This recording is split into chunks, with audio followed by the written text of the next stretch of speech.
Bismillahirrahmanirrahim. Assalamu alaikum, dear students. In today's presentation and lecture of advanced communication skills, I'll talk about non-verbal communication skills. And this is for BS program students. And as all of you have read this word or quotation or saying, whatever you like to say, actions speak louder than words. So your action matters more than your words. आपके अल्फाज से ज़्यादा आपका action जो है वो matter करता है। सो non verbal communication is a process of sending end receiving message without using words either spoken और रिटन कॉल्ड मैनुअल लैंग्वेज। यानी आपने नॉन वर्बल कम्युनिकेशन क्या प्रोसेस है, ये सेंडिंग मैसेज को सेंड करना और रिसीव करना मैसेज है विदाउट सेइंग अ वर्ड। बोले बगैर आप मैसेज को अपनी आंखों से, अपने जेस्चर से, अपने पोस्चर से, अपने तरीके से आप कन्वे कर दें। सो नॉन वर्बल बिहेवियर में emphasise part of a verbal message. जब आप वर्बल मैसेज के साथ नॉन वर्बल चीज़ों को भी ऐड कर देते हैं तो आपकी जो बात है वो ज़्यादा इफ़ेक्टिव हो जाती है, ज़्यादा कन्विंसिंग हो जाती है और ज़्यादा बेहतर हो जाती है। So this is it. So non verbal communication में क्या है, it includes non verbal communication includes your body language, your gesture, your posture, your tone of voice, your facial expression, and a lot more things. I'll talk about that in detail. So there are some interaction between verbal and non-verbal communication. वो क्या चीज़ है कि पहले तो है repeating. Repeat करना क्या होता है, ये भी एक किस्म का नॉन वर्बल कह लें, या इसका मकसद भी यही है जो कि नॉन वर्बल कम्युनिकेशन जो है वो करती है। How repeating consist of using gestures to strengthen a verbal message such as pointing to the object of discussion. और कॉन्फ्लिक्टिंग कैसे है, verbal and non verbal messages within the same interaction can sometimes send opposing and conflicting messages. A person verbally expresses a statement of truth while simultaneously fidgeting or avoiding eye contact may convey a mixed message to the receiver in the interaction. Conflicting means sometimes होता है कि आप अगर बिल्कुल opposite कोई बात कर दें, एक स्टेटमेंट दे रहे हैं और उससे बिल्कुल ऑपोजिट दूसरे सेंटेंस में बात कर दें तो आप एकदम से आप आई कांटेक्ट नहीं रख पाते, तो क्या होगा, that gives an impression that there is something wrong, कि कॉन्फ्लिक्टिंग व्यू बयान किया गया है, आप अपनी ही बात को निगेट कर रहे हैं, तो definitely this is something conflicting. So next is complementing का मतलब है कि accurate interpretation of message is made easier when non-verbal and verbal communication complements each other।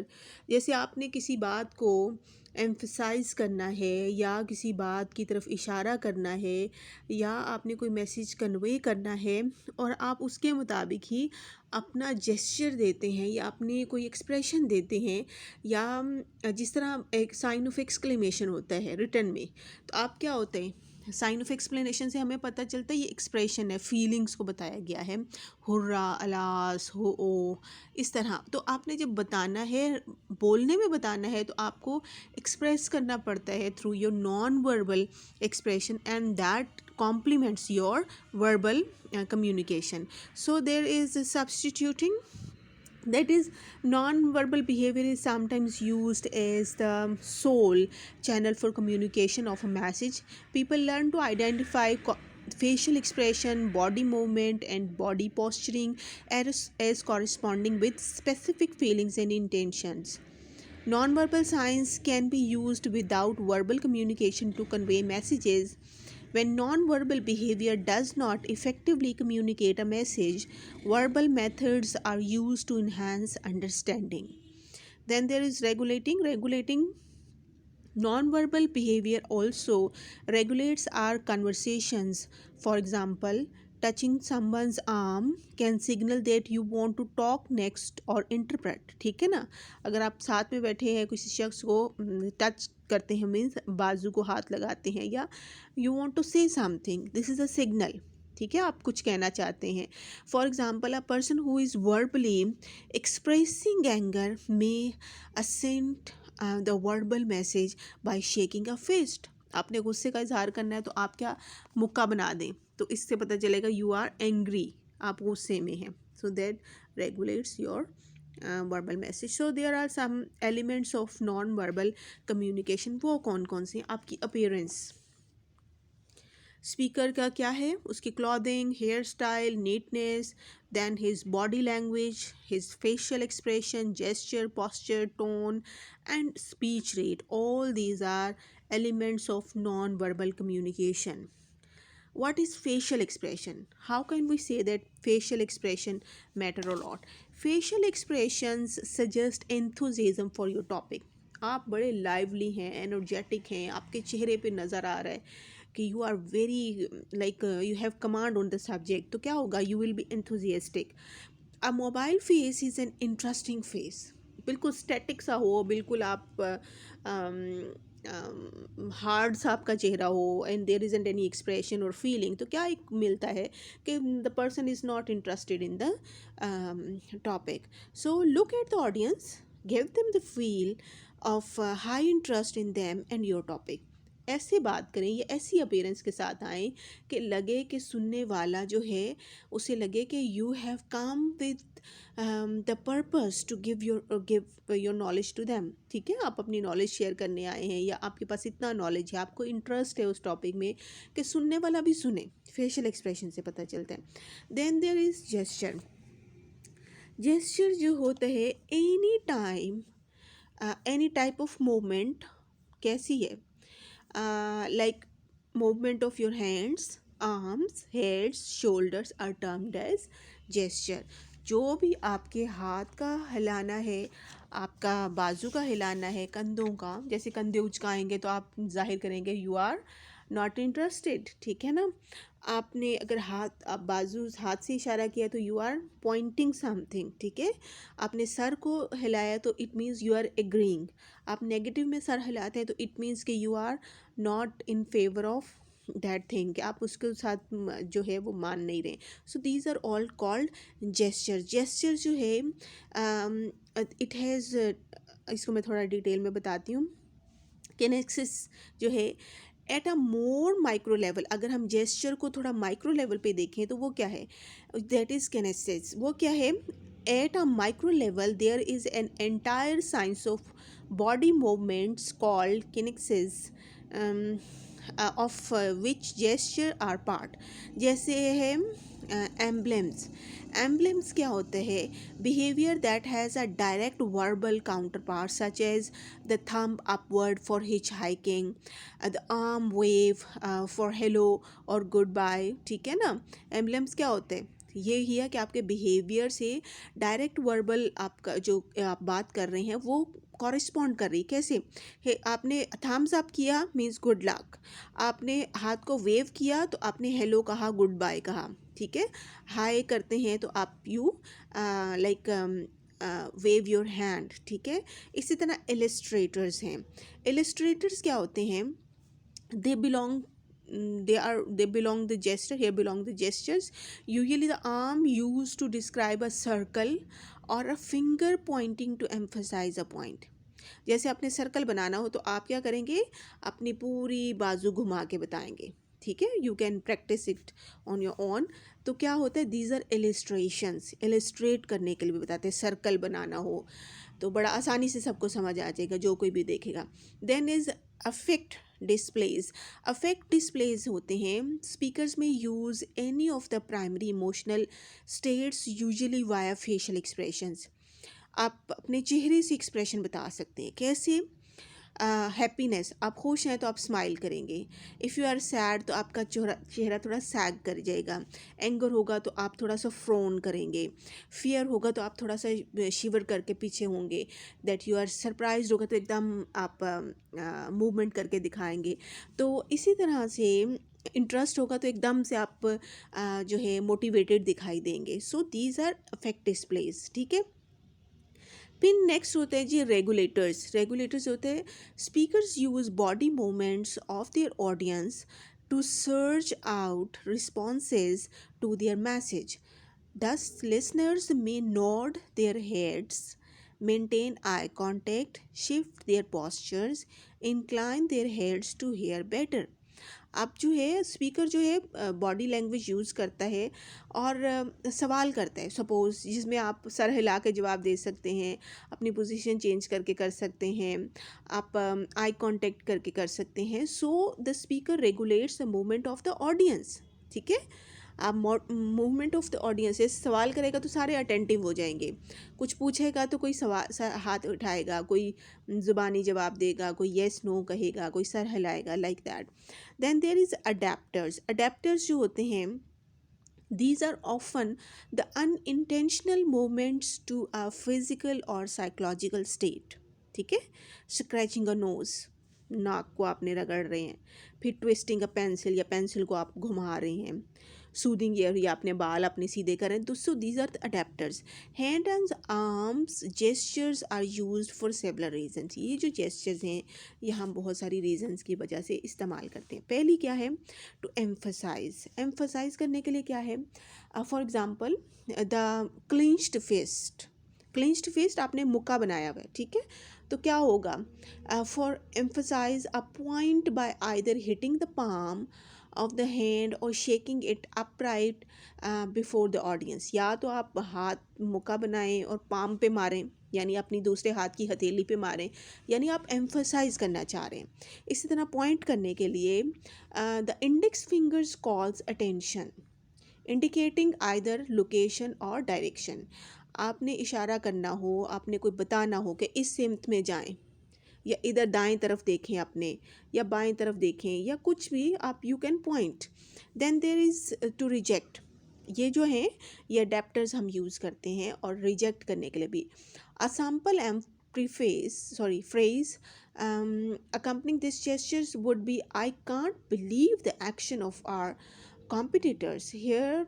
The hand may go to the side in an act of rejection. ठीक है. Reject करने के लिए आप जो है इशारा कर सकते हैं. So as with the voice, varying gesture also hold the attention of the audience. जिस तरह आपकी आवाज़ का उतार चढ़ाव है, आपकी आवाज़ अगर एनर्जेटिक है, बड़ी अगर डाउन होगी तो फिर तो इंटरेस्ट नहीं लेगा, कोई भी सुनेगा ही नहीं आपकी बात. इफ़ योर वॉइस उस वेयरिंग होती है, पिच होती है, टोन होती है. सो वेयरिंग जेस्चर जो होते हैं also hold the attention of the audience. आपकी आवाज़ के साथ आपके जेस्चर जो होते हैं वो भी ऑडियंस की अटेंशन को हासिल करने के लिए बड़ा इम्पॉर्टेंट है. सो वेयरिंग जेस्चर्स, आप जेस्चर्स को भी चेंज करें. ठीक है. यही नहीं कि आप बिल्कुल ही बैठे ही रहें. थोड़ी बात आप खड़े भी होके कर सकते हैं, आप मूव भी कर सकते हैं. सो अवॉइड कॉन्टीन्यूस जेस्चर. ये भी नहीं आपने करना कि आप बहुत ही ज़्यादा मूव कर रहे हैं, बहुत ज़्यादा जेस्चर यूज़ कर रहे हैं. Over use can weaken the emphasise. ठीक है. बहुत यूज़ करेंगे तो फिर वो फोकस ही नहीं रहेगा. Then watch timing. The gesture should accompany the oral thought, not precede or follow it. जिस टाइम बात कर रहे हैं उसी टाइम पे वो जेस्चर होना चाहिए. ठीक है. गुस्से के वक्त गुस्से वाला आपके फेस पे एक्सप्रेशन होने चाहिए. हैप्पीनेस पे हैप्पीनेस, सवाल पे और पॉइंट करना है तभी हाथ करें. ये नहीं कि आप बात पहले कर दी है या बाद में की है तो आप बाद में इस्तेमाल कर रहे हैं अपने हैंड्स या gestures. Then adapt gestures. Sorry, seated at a table is not a time for broad, all inclusive gestures. On the other hand, a large audience would not see a small gesture. Adapt to size of the group. जितना बड़ा group होगा, यानी अगर जैसे हमारे college का hall है, बहुत बड़ा है, सो उसके मुताबिक अपने जेस्चर्स करने हैं, बड़े वाले जेस्चर्स. अगर एक तो छोटा हमारा सेमिनार रूम है, दैट इज़ स्मॉलर वन, अगर वहाँ पे होगा तो हमें इतने बड़े बड़े जेस्चर करके ज़रूरत नहीं है. Right. So it should be according to that. Then there is movement. Movement, move to hold attention. अगर आप बिल्कुल जम के बैठे रहें कुर्सी पे, या बिल्कुल स्टैटिक होके खड़े रहें, and you are not moving your hand और फेस और हेड, और you are not looking around, तो फिर क्या होगा? आपकी आपकी कोई बात में कोई तवज्जो नहीं देगा कोई, बस वो के ध्यान बढ़ जाएगा सबका, सुनने वाले का। So move to hold attention, move to get rid of nervousness. आप इधर उधर, अगर सपोज यू आर नर्वस, तो आप अपनी नर्वसनेस को ओवरकम करने के लिए यू कैन मूव, अपने प्लेस से थोड़ा सा हटें, सामने आके बात करें, so you can overcome and you can get rid of nervousness. Then move to suggest transition. आपने कोई ट्रांजिशन बतानी हो, अब हम दूसरे पॉइंट पे आते हैं या अब हम मूव कर रहे हैं नेक्स्ट स्टेज पे, तो ट्रांजिशन को बताने के लिए यू हैव टू मूव। ठीक है, मूव करते हैं आप वहाँ से। मूव टू इंक्रीज एम्फोसाइज, आपने एम्फोसिस करना हो या ज़ोर देना हो तो आप मूव करते हैं। अब जो है आपकी बॉडी लैंग्वेज और पॉस्चर जो है, that is also very important. अब जो है पॉस्चर जो है, posture how you stand. Posture से क्या मुराद है? किस तरह आप बैठते हैं, इवन सिट, आप कैसे बैठते हैं, खड़े होते हैं। Communicate something about you as a communicator. आपके बारे में पता चलता है कि आप उठ कैसे रहे हैं, बैठ कैसे रहे हैं, चल कैसे रहे हैं। आपकी बॉडी लैंग्वेज पॉस्चर से पता चल जाता है कि आप कैसे प्रेजेंटर होंगे। ठीक है, आपका पॉइज होना चाहिए, इरेक्ट हों, स्ट्रेट, अनबेंडिंग, सीधे खड़े हों। ठीक है। So many of you have seen film Patton. Patton एक मूवी है in which the actor George Scott plays the role of a general Patton. इसमें जो है एक एक्टर है जॉर्ज स्कॉट, वो उसने एक रोल प्ले किया था एक जनरल का, और उसमें जो है वो क्या करता है, he is delivering a speech in that, और मोटिवेशनल एक स्टेटमेंट वो देता है इन दैट। वो जब स्पीच करने के लिए खड़ा होता है तो वो कैसा है, इरेक्ट है, स्ट्रेट है, अनबेंडिंग है। और इस सीन से हमें क्या सजेस्ट मिलता है, दैट ही इज़ कॉन्फिडेंट। ठीक है, उसके कॉन्फिडेंस पता चलता है, that he is talking to the soldiers. ठीक है, सोल्जर्स को रिप्रेजेंट कर रहे हैं। So one senses a poise and confidence of the speaker. इससे हमें पता चलता है कि वो बड़ा पॉइज है, उसमें कॉन्फिडेंट है, और वो स्पीकर जो है वो बड़ा ज़बरदस्त है। You can watch this movie if you feel like. Then eye contact. Eye contact भी बड़ा इंपॉर्टेंट है। Eyes are reflection of your inner self. आप टिमिड हैं, आप शाय हैं, you won't be able to talk with confidence, आप eye contact नहीं रख सकते। ठीक है, आप कभी कहीं देखेंगे, कभी कहीं देखेंगे तो सुनने वाले को भी होता है कि यू डोंट हैव इंटरेस्ट, आपका अपना इंटरेस्ट नहीं है, और यू आर नर्वस कि आप कहीं कभी कहीं देख रहे हैं और कभी कहीं देख रहे हैं। So eye contact means in communication is to face the audience with confidence. Audience को जो है वो कॉन्फिडेंस से फेस करें। देन अपीयरेंस, आपकी अटायर जो है दैट मैटर्स अ लॉट। आपने कैसा लिबास पहना हुआ है, आप बिल्कुल कैजुअल चले गए हैं या आप फॉर्मल अंदाज में गए हैं, आपने लाउड कपड़े पहने हैं, बहुत लाउड कलर पहने हैं, या आपने अकॉर्डिंग टू द ओकेजन पहने। सो मेल में ज़्यादातर जो है western attire is acceptable throughout the world. Coat suit, ठीक है, shirt tie, that is acceptable. So different dress codes होते हैं हर जगह के हिसाब से, सिचुएशन के हिसाब से जहाँ आप जा रहे हैं। So you have to follow that. Smart casual business, casual are symbol of appearance. ये जो है आप स्मार्टली ड्रेस अप हों। So these are some of the non verbal communication के जो कंपोनेंट्स हैं। I have talked about that and I have tried to explain that. I hope कि आपको क्लियर हो गया होगा। If you have any confusion और any question, you can ask in the comment section, right? Thanks for watching. Give me your feedback. Thank you very much. Allah Hafiz. Have a good day.